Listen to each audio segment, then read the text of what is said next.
అందరికీ నమస్కారం. మన జీవితం నిజంగా ఆనందంగా ఒక అర్థంతో నిండి ఉండాలంటే ఏం చేయాలి? మనలో చాలామందికి ఎప్పుడోకప్పుడు ఈ ఆలోచన వస్తుంది కదండి. సరే, ఈరోజు మనం ఈ ప్రశ్నకు సమాధానం వెతుకుదాం. మనం చూడబోయే ఈ విశ్లేషణ ఏదో నిన్నమొన్నటిది కాదు. దాదాపు 80 ఏళ్ల క్రితం పరమపూజ్య గురుదేవ్ పండిత్ శ్రీరామ్ శర్మ ఆచార్యగారు అందించిన అద్భుతమైన జ్ఞానమిది. మరి అంత పాత విషయాలు ఇప్పటికీ పనిచేస్తాయా అని అనుకోవచ్చు. కాని ఇక్కడే ఉంది అసలు విషయం. ఆనాటి మాటలు ఈనాటికి మన జీవితాలకి అచ్చంగా సరిపోతాయి. అయితే అసలు ఆ రహస్యం ఏంటి? ఆనందంగా ఒక లక్ష్యంతో బ్రతకడం వెనుక ఉన్న ఆ సీక్రెట్ ఏంటి? ఇది ఏదో పెద్ద పెద్ద ఫిలాసఫీ కాదు. మన రోజువారీ జీవితాన్ని, మన ప్రతిరోజూనీ మార్చే శక్తి ఉన్న ఒక సింపుల్ ప్రశ్న. దాని గురించే మనం ఇప్పుడు లోతుగా తెలుసుకోబోతున్నాం. మన ఈ ప్రయాణంలో ముఖ్యంగా 3 పిల్లర్స్ గురించి మాట్లాడుకుందాం. మొదటిది, మన మనసుపై మనం పట్టు సాధించడం. రెండవది, మనం చేసే పనికి ఇవ్వాల్సిన గౌరవం. ఇక మూడవది, మన ఆరోగ్యానికి, మన శ్రేయస్సుకి బలమైన పునాది వేసుకోవడం. ఆ తర్వాత వీటన్నిటినీ కలిపి మన జీవితానికి మార్గదర్శకాలుగా ఎలా మార్చుకోవాలో కూడా చూద్దాం. సరే, ఇంక మొదలు పెడదామా? మన మొదటి అడుగు మన ఆలోచనల ప్రపంచంలోకి. చూడండి, అన్నిటికంటే ముందు, అన్నిటికంటే ముఖ్యమైనది మన మనసుని మన కంట్రోల్లోకి తెచ్చుకోవడం. ఇదే మన మొదటి అత్యంత కీలకమైన పిల్లర్. ఇక్కడ మనం నేర్చుకోవాల్సిన మొదటి సూత్రమేంటంటే స్వాధ్యాయం. అంటే మన గురించి మనం తెలుసుకోవడం, సెల్ఫ్ స్టడీ అన్నమాట. మనం కేవలం ఈ కంటికి కనిపించే శరీరం, మనసు, ఇంద్రియాలు మాత్రమే కాదు, వీటన్నిటికీ మించి, వీటన్నిటి వెనుక ఒక శాశ్వతమైన, శక్తివంతమైన ఆత్మ ఉంది అని గుర్తించటం. ఒక్కసారి ఆలోచించండి, ఈ ఒక్క విషయం అర్థమైతే మనల్ని మనం చూసుకునే దృక్పథమే పూర్తిగా మారిపోతుంది కదా. మంచి అలవాట్లు చేసుకోవటమనేది చాలా పవర్ఫుల్ ప్రాసెస్ అండి. దీనికి కొన్ని స్టెప్స్ ఉన్నాయి. ఫస్ట్, మన పాత పద్ధతుల్ని, మన నెగిటివ్ ప్యాటర్న్స్ని గుర్తించాలి.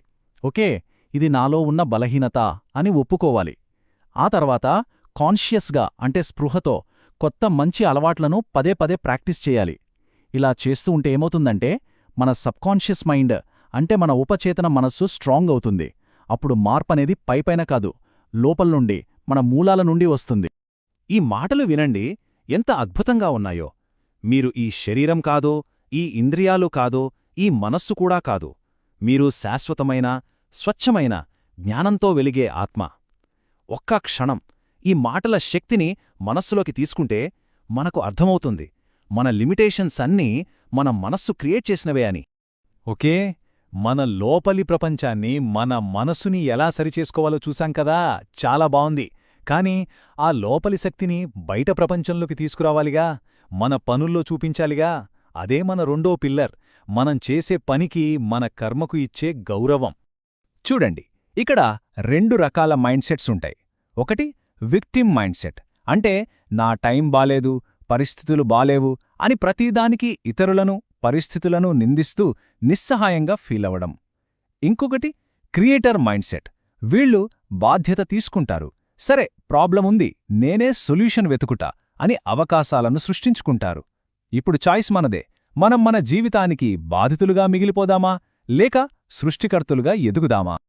నలుగురు స్నేహితులతో సంభాషణ అనే ఆ భాగం నుండి మనం నేర్చుకోవాల్సిన అసలైన పాఠం ఒకటే. నిజమైన స్వేచ్ఛ, నిజమైన విజయం స్వావలంబనలో, అంటే సెల్ఫ్ రిలయన్స్లో ఉంది. మన కాళ్లమీద మనం నిలబడటం ఎప్పుడైతే నేర్చుకుంటామో, ఇతరులపై ఆధారపడటం ఎప్పుడైతే మానేస్తామో, అప్పుడే మనం నిజంగా పవర్ఫుల్ అవుతాం. ఇక్కడ కైలాసపతి బ్యాంక్ అని ఒక అద్భుతమైన కాన్సెప్ట్ చెప్పారు గురుదేవ్. భలే ఉంది కదా పేరు. మనం చేసే ప్రతి మంచి పని ఈ బ్యాంకులో మనం వేసే ఒక డిపాజిట్ అన్నమాట. మరి రిటర్న్స్ ఏంటి? డబ్బులు కాదండి. దీనికి వచ్చే వడ్డీ అనంతమైన ఆధ్యాత్మిక శాంతి, ఒక సంతృప్తి. సింపుల్గా చెప్పాలంటే మనం చేసే మంచి ఎక్కడికి పోదు. ఓకే, మనసుని సరిదిద్దుకున్నాం, మన పనులను ఒక దారిలో పెట్టుకున్నాం, చాలా మంచిది.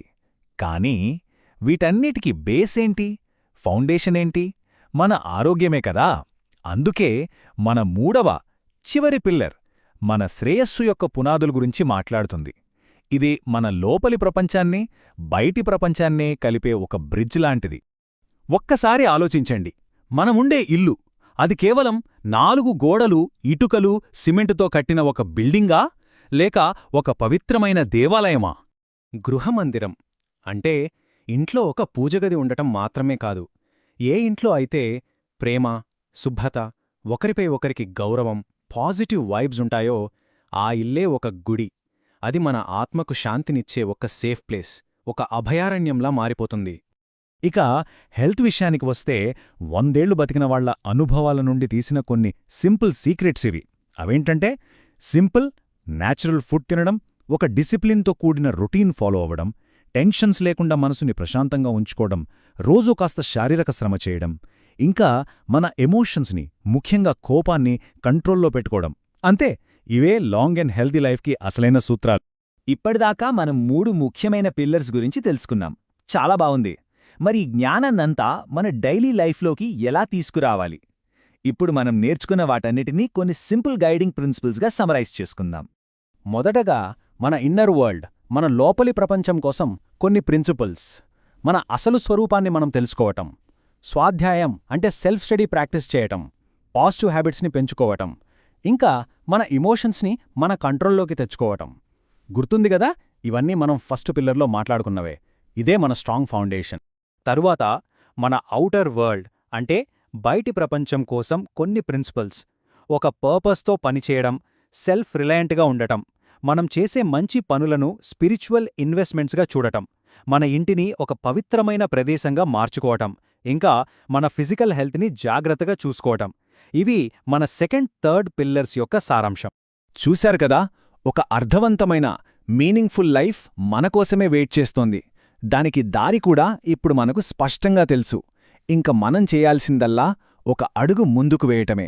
మరి ఒక్కసారి ఆలోచించండి, ఈరోజు ఈ క్షణం నుండి మీరు మీ జీవితంలో పాటించబోయే మొదటి సూత్రం ఏది?